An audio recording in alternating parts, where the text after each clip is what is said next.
성경 말씀 사사기 8장 33절에서 35절까지의 말씀입니다. 우리 다 함께 찾으셔서 같이 한 목소리로 합독하시도록 하겠습니다. 사사기 8장 33절에서 35절까지의 말씀입니다.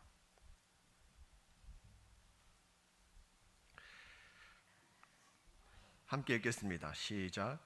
기드온이 이미 죽음에 이스라엘 자손이 돌아가서 바알들을 따라 음행하였으며 또 바알 브릿을 자신들의 신으로 삼고 이스라엘 자손이 주위의 모든 원수들의 손에서 자기들을 건져내신 여호와 자기들의 하나님을 기억하지 아니하며 또 여룻바알이라 하는 기드온이 이스라엘에 베푼 모든 은혜를 따라 그의 집을 후대하지도 아니하였더라. 아멘. 할렐루야. 하나님 은혜 주실 축복합니다. 우리 서로 인사 한번 나누시기 바랍니다. 끝까지 잘합시다. 여러분, 시작도 중요하고 과정도 중요하지만요, 사실 이 마지막의 결론이 너무나도 더 중요해요. 왜 그럴까요? 여러분, 마지막이 안 좋으면요, 기회가 더 이상 없는 거예요. 기회가 없는 거예요. 혹 시작이 잘못되어졌더라도 그 과정과 결론 가운데서 좋게 매듭을 지으면 얼마나 좋습니까? 근데 결론이 마무리가 잘못되어지면 다시 시작할 수가 없다는 거예요. 여러분, 사도 바울의 모습을 보면 그렇습니다. 그의 시작은요, 잘못되어졌어요. 근데 그 과정 가운데, 인생의 과정에 주님을 만나게 되어지고, 그리고 그 인생을 하나님의 일꾼으로 마무리를 잘했다라고 하는 거예요. 그런데 어떻습니까? 시작도 좋고 과정도 좋은데 마무리 그 결론이 안 좋으면요, 그냥 실패자로 끝나는 거예요. 가장 대표적인 사람이 사울왕이지요. 사울왕 처음에는요, 겸손하게 왕의 자리에 오릅니다. 그리고 그 과정 가운데서 왕의 자리를 잘 차곡차곡 세워나가고 있었어요. 근데 그게 말년에 하나님이 사울을 왕으로 세운 것을 후회하실 정도로 불순종함으로 인해서요, 그의 인생의 마무리, 결론은요, 잘못되게 비참하게 죽었다라고 하는 거예요. 이처럼 마지막 이 마무리를 잘하는 것이 참 중요하다라고 하는 거죠. 그런 의미에서요, 우리가 지금 살펴보고 있는 우리 기드온에 대해서 생각해 보면, 기드온은 어땠을까요? 우리가 지난 시간에 살펴봤던 것처럼 기드온은요, 300명 용사와 300명 용사로 미디안의 그 대군 13만 5천 명과 싸워서 승리를 합니다. 그리고 또 에브라임 지파가 싸우자고 달려들었을 때 복 있는 말을 함으로 인해서요, 그 에브라임 지파의 노염을 풀어준 사람이에요. 정말 우리가 생각해 보면 정말 큰 믿음의 용사이고 또 민족의 영웅이다라고 말할 수 있는 거예요.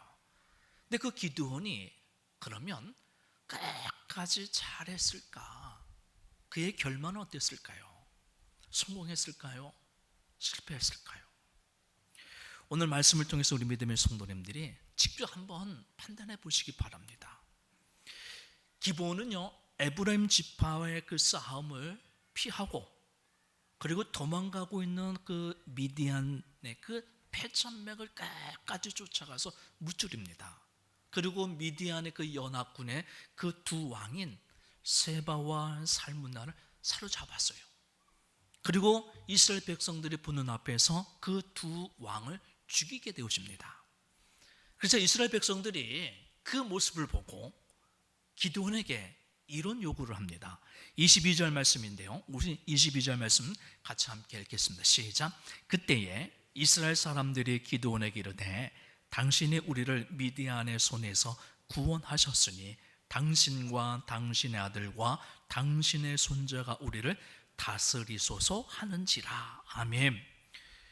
이스라엘 백성들이 기드온에게 우리를 다스리소서, 당신과 당신의 아들, 당신의 손자까지 우리를 다스려 달라는 거예요.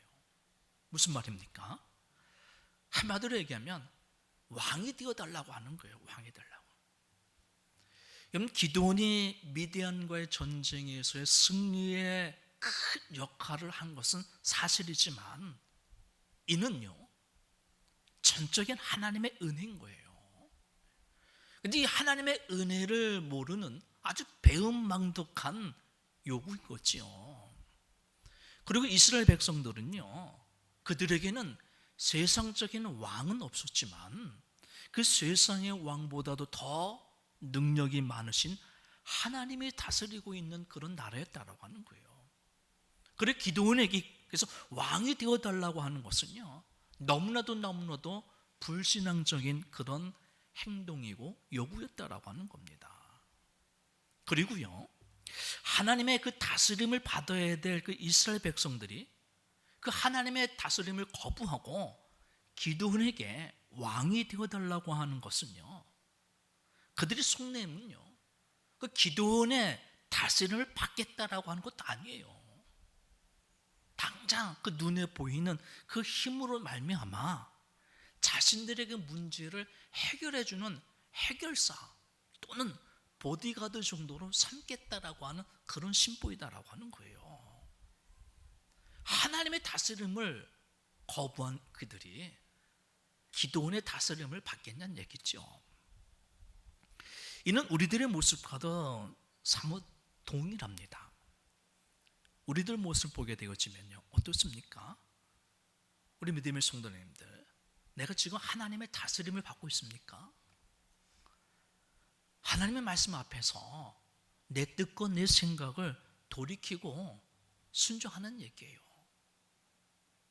그 말씀 안에서 내 생각, 내 주장을 내려놓고 있느냐는 얘기죠.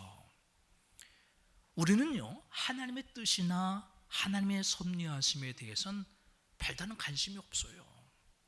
단지 우리는요, 이 땅에서 축복만을 구하고 복을 받기만을 원하는 그 모습이요, 바로 이스라엘 백성들이 그랬다라고 하는 거죠. 여러분, 우리의 모습을 한번 보십시오. 하나님의 말씀과 하나님의 뜻 가운데에서 우리 믿음의 성도 내 삶이 바뀌고 변화되어지는 그런 모습보다는요, 아니에요. 단지 내 삶의 그 인생의 문제가 해결되기만을, 잘 되기만을 바라고 원하는 게 우리들의 모습이라는 거예요. 바로 이스라엘 백성도 그랬다라고 하는 거죠. 어느 목사님의 글을 보니까 이런 글이 있어요. 어느 분이 찾아와서 아주 조심스럽게 말을 꺼내는데 그 부탁의 내용이 너무 좀 이상한 거예요. 자기 아내하고 이혼하고 싶은데 아내가 도무지 말을 듣지 않는다고 하면서 아내를 설득해서 이혼할 수 있게 해달라고 하는 그런 부탁인 거예요. 이유인즉 아내는요, 다른 사람의 말은 잘 듣지 않은데 목사님의 말씀을 잘 들으니까 그 아내를 설득해서 좀 이혼할 수 있게끔 해달라고 하는 그런 부탁이었던 거예요. 여러분, 목사 입장에서 이혼을 막아달라고 하는 부탁이라고 한다면 혹 모르겠지만, 아니 아내를 설득을 해서 이혼할 수 있게 해달라고 하니까 도저히 그 부탁은 들어줄 수 없는 그런 부탁이었다는 거죠. 그래서 그런 부탁은 좀 곤란합니다, 그렇게 말을 했더니만 그분이 이렇게 얘기를 합니다. 목사님, 저도 목사님의 입장을 잘 이해합니다. 그래서 제가 이렇게 간곡하게 부탁하는 거 아닙니까? 그렇게 얘기하더라는 거예요. 우리 믿음의 성도님들, 어떻게 생각하십니까? 목사의 입장을 알기 때문에 그래서 간곡하게 부탁한다라고 한 그분의 말, 정말 목사의 입장을 아는 걸까요? 그분은요, 목사가 자기가 하고 싶은 일을 도와주는 그런 분으로만 여기고 있다라고 하는 거죠.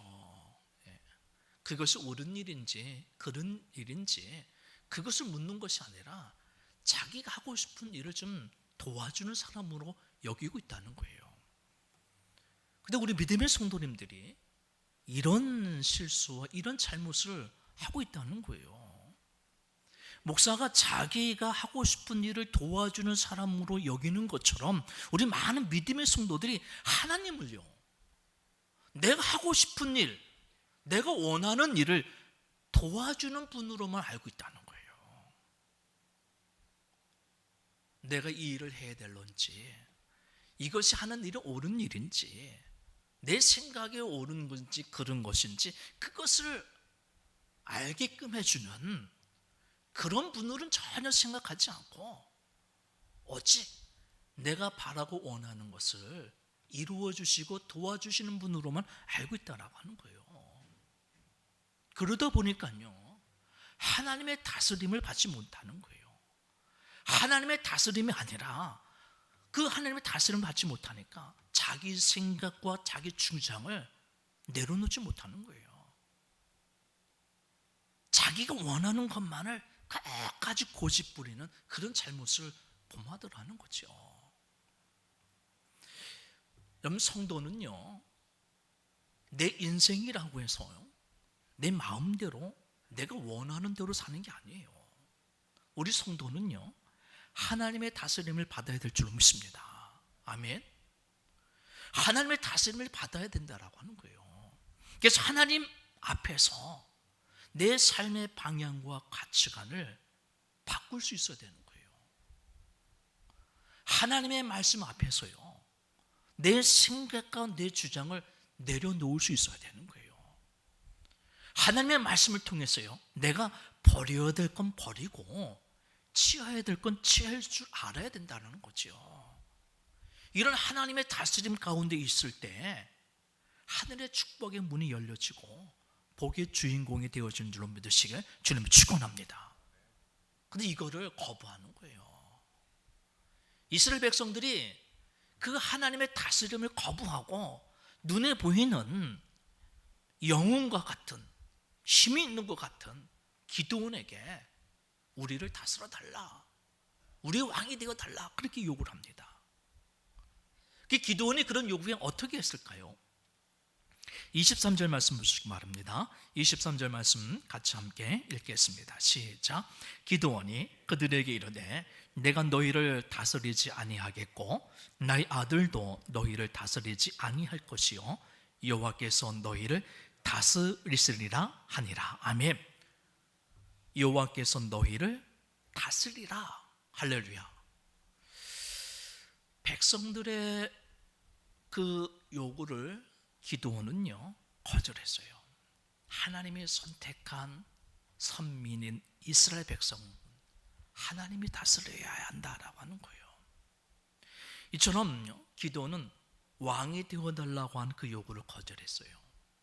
근데 참 안타까운 것은요, 이후의 말씀을 쭉 살펴보게 되어지면요, 이 기드온의 이 말은 단지 말뿐이었다라고 하는 거예요. 말로만 하나님이 다스려야 된다라고 이야기를 하면서 그 이후의 행적을 하나하나 살펴보게 되어지면요, 세상 왕들처럼 세상 왕이 누리는 물질과 권력과 여자를 누리게 되어나는 거죠. 한번 보세요. 제일 먼저 말은 이렇게 해놓고선요, 물질의 욕심에 빠지게 되어지는 거예요. 24절 말씀 보겠습니다. 24절 같이 읽습니다. 시작.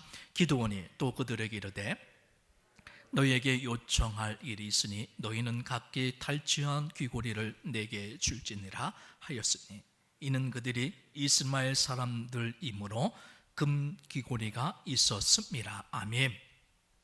기드온이요, 하나님이 너희를 다스릴 것이다 그렇게 얘기하고선요, 이스라엘 백성들에게 그 전쟁 가운데서 탈취한 금 귀고리, 전쟁의 그 전리품을 달라고 하는 거예요.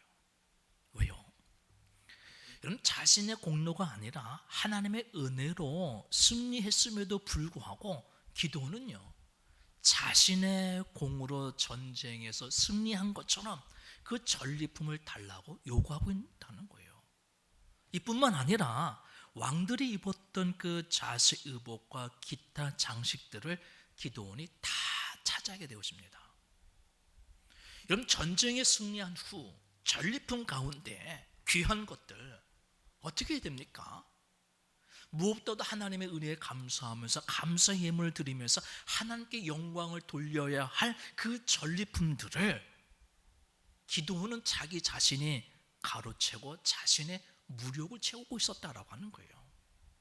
이걸 보면 기도는 말로는 하나님의 은혜로 이겼습니다 라고 이야기를 하지만 실제로는 그 마음에 나 때문에 이긴 거야, 나 때문에 이긴 것 때문에 너희들은 그 공로에 대해서 보상을 해야 돼라고 하는 그런 마음으로 그 전쟁의 전리품을 차지하게 되어졌다라고 하는 거죠. 말로는 왕의 자리를 거절했어요. 하나님이 다스려야 된다라고 하면 왕의 자리를 거절했어요. 근데 실제로는 왕이 누리는 부유함을 취하였다라고 하는 거죠. 오늘 이 모습이 우리들의 모습이다라고 하는 거예요. 우리도 늘 그러죠. 하나님의 은혜입니다. 하나님의 은혜 없이는 살 수 없습니다. 내 삶의 모든 것 다 하나님의 것입니다.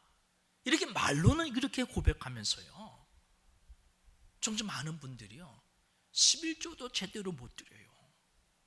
모든 것이 다 하나님의 것이고 하나님의 은혜입니다라고 하면서 베풀거나 나누는 그 삶을 모르는 채 물질의 욕심에 빠져서 살아가고 있는 분들이 많더라는 거예요. 물질의 노예가 되고 있다라고 하는 거죠. 더 많이 가져야지만 행복한 건 줄 알고 베풀고 나누지 못하는 그런 삶.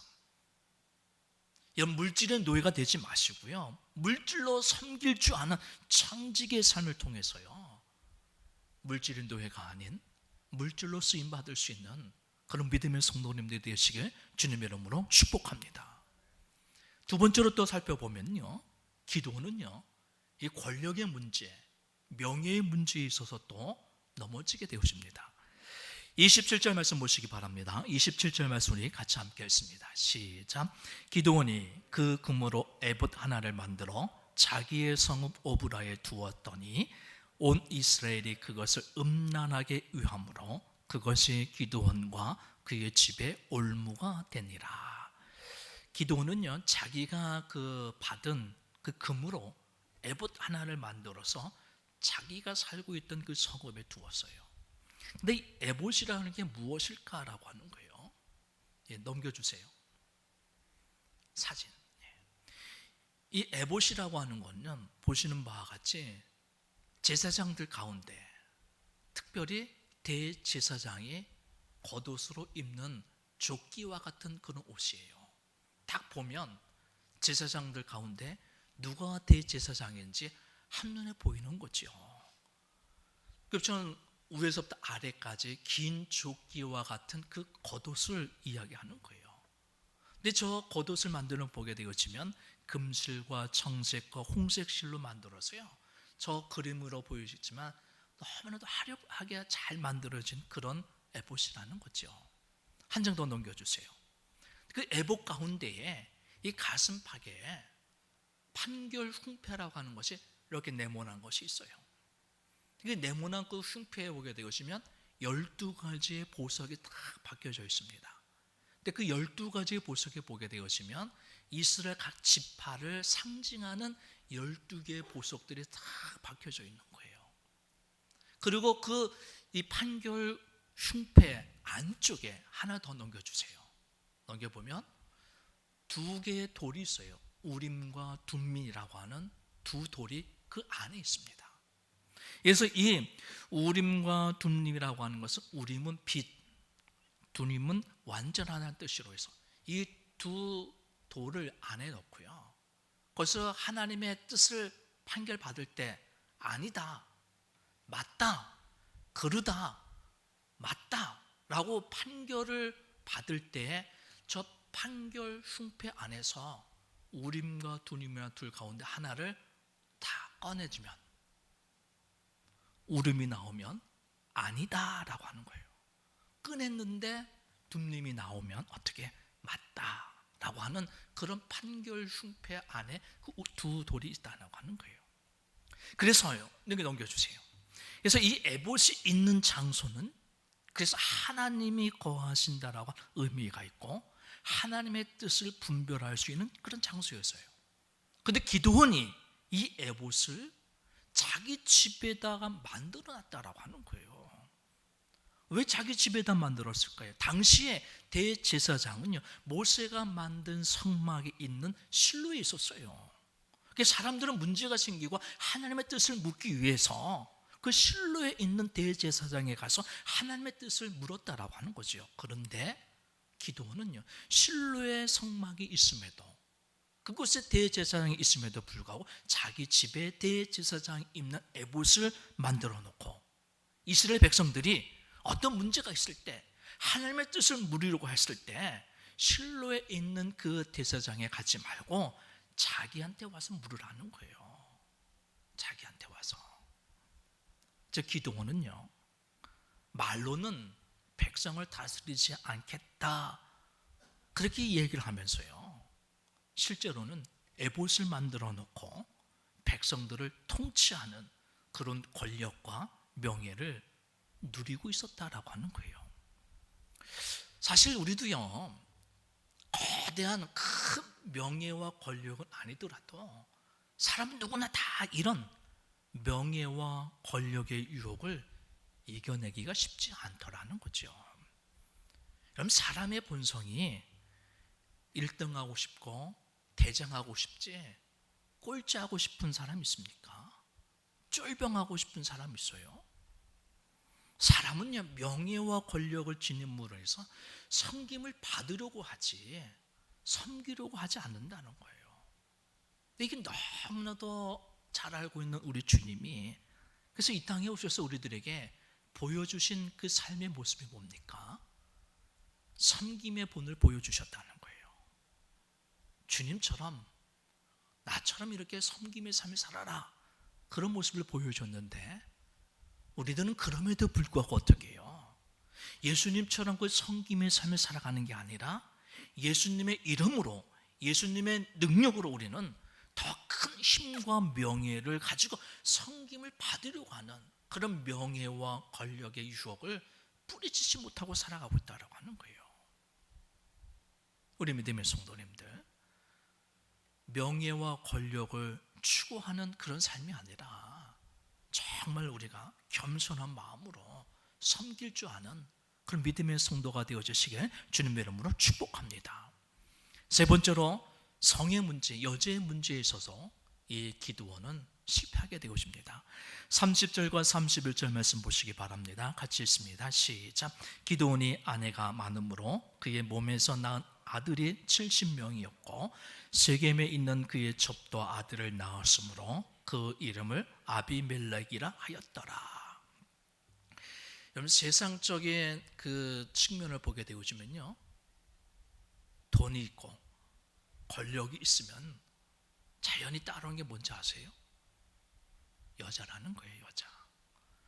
특히 그 당시 이방인들의 왕들의 그 모습을 보게 되었으며 돈이 있고 권력이 있고 그 돈과 권력이 더 많으면 많을수록 더 많은 아내들을 삼았다는 거죠.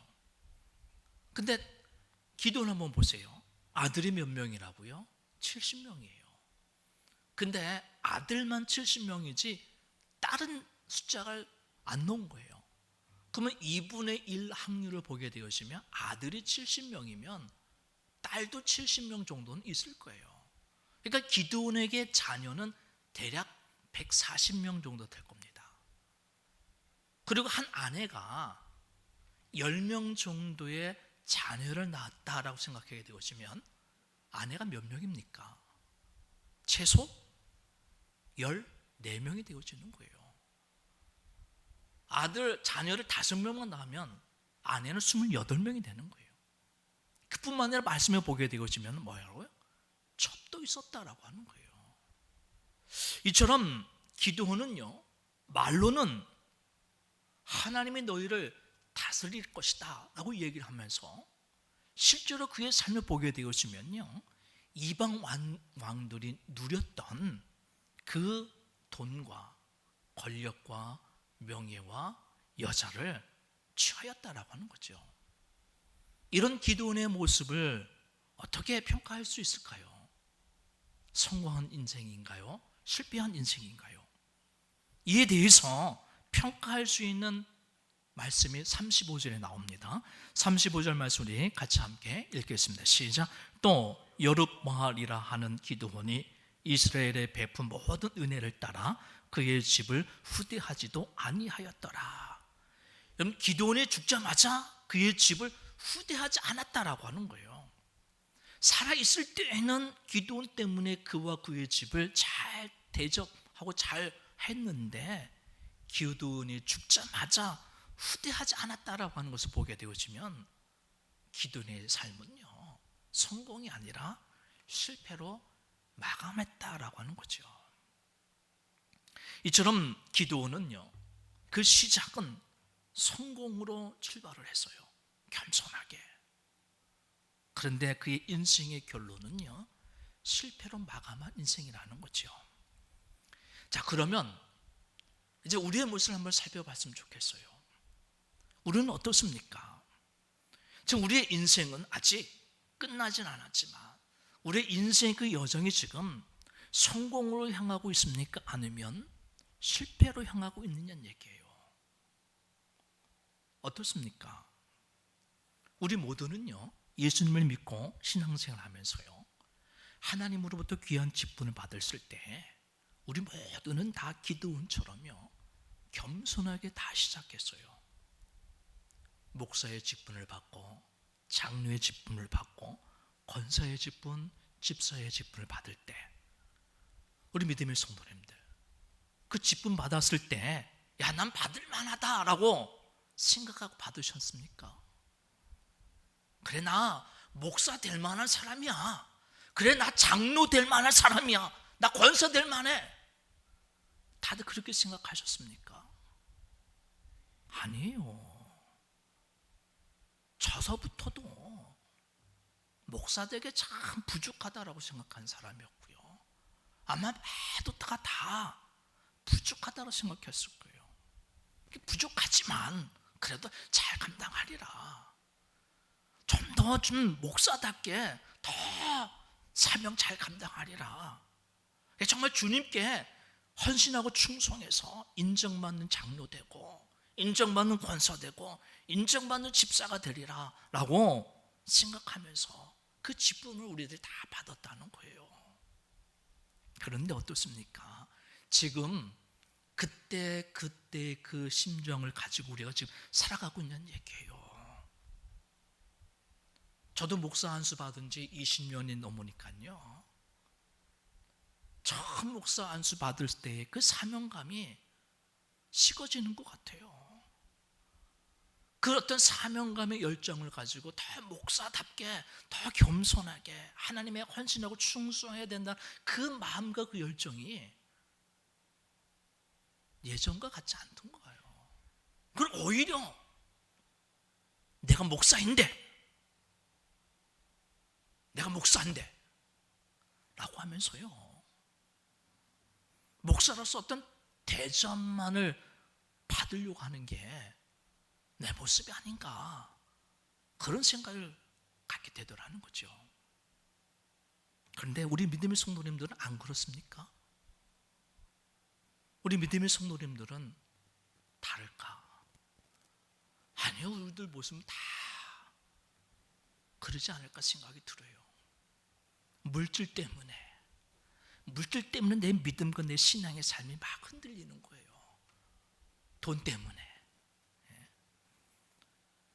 별거 아닌 명예와 그 권력, 그것 때문에 하나님이 아니라 사람한테 자꾸 인정받으려고 하는 그런 모습이요. 세상 즐거움에 빠져서 신앙의 기쁨이나 신앙의 감격을 잊어버리고 있는 게 우리들의 모습이다라고 하는 거예요. 우리 늘 그러지요. 우리가 집사, 권사, 장로, 목사 이렇게 더 귀한 직분 받으면 뭐라고 얘기합니까? 더 귀한 직분을 받을수록 더 봉사하고 더 헌신하고 더 겸손해야 된다라고 말을 하지만, 여러분들, 우리가 그렇게 행동하고 있나요? 귀한 직분, 더 중직을 받을수록 더 겸손해야 된다라고 마음하면서요, 우리가 그렇게 살아가고 있는 얘기예요. 사실 이런 말을 하는 저도 자신이 없어요. 정말 제가 존경받는 그 목사의 길을 지금 걸어가고 있는지, 정말 바르게 목회자다운 삶을 내가 살아가면서 목사답다라고 인정받고 있는 그 길을 지금 걸어가고 있는지 저도 자신할 수 없어요. 근데 우리 믿음의 성도님들은 어떻습니까? 아니, 생각이라도 해보셨습니까? 내가 정말 성도답다라는 소리를 들을 수 있는지 자신할 수 있을까? 장로답다, 권사님답다, 집사답다라고 그렇게 들을 자신이 있냐는 얘기예요. 어쩌면요, 우리는요, 기도원처럼요, 지금 실패의 길을 지금 걸어가고 있지 않은지 모르겠어요. 나만 모르는 거지. 남들이 봤을 때는 분명히 기도원처럼 지금 실패의 길을 걸어가고 있다는 얘기예요. 근데 그래도 너무나도 감사한 건요, 우리 인생 아직 끝나지 않았다는 거예요. 지금이라도 바꾸고 변화되어지면 실패가 아니라 성공의 삶으로 마감할 수 있다는 거죠. 기도원의 실패는 그의 인생을 마감했기 때문에 실패로 마감했지만 우리는 아직 끝나지 않았다는 거예요. 여러분, 지금까지 우리가 살아온 삶의 과거의 모습은 바꿀 수가 없어요. 그러나 앞으로 우리의 미래는요, 얼마든지 바꿀 수 있다라고 하는 거죠. 우리 믿음의 성도님들, 저도 물론이와 우리 믿음의 성도님들, 오늘 기도원의 이 모습을 보면서요, 우리의 인생을 한번 되돌아보고 내 믿음과 신앙을 점검해서요, 기도원처럼 실패의 길을 걸어가는 것이 아니라 성공의 길로 끝까지 하나님 앞에 인정받고 쓰임받는 그 길을 걸어가야 될 줄 믿습니다. 여러분, 내 인생이라고 해서 내가 주인 되면 안 돼요. 하나님의 다스림을 받아야 돼요. 하나님의 다스림을 받아서요, 물질과 권력과 명예, 세상의 쾌락에 빠지지 말고요, 끝까지 믿음 안에서요, 우리 믿음의 성도님들 겸손하게 살아갑시다. 겸손하게 살아가야 돼요. 그리고 말씀 안에서요, 우리가 다 좀 순종적인 사람이 됐으면 좋겠어요.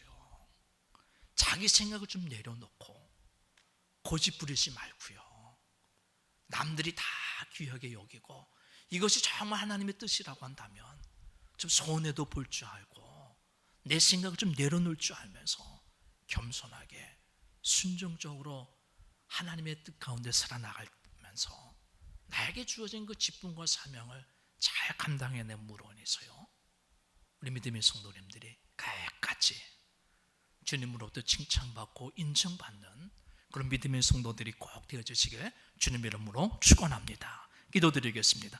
하나님, 감사합니다. 주님이 주신 귀한 말씀을 통해 깨닫습니다.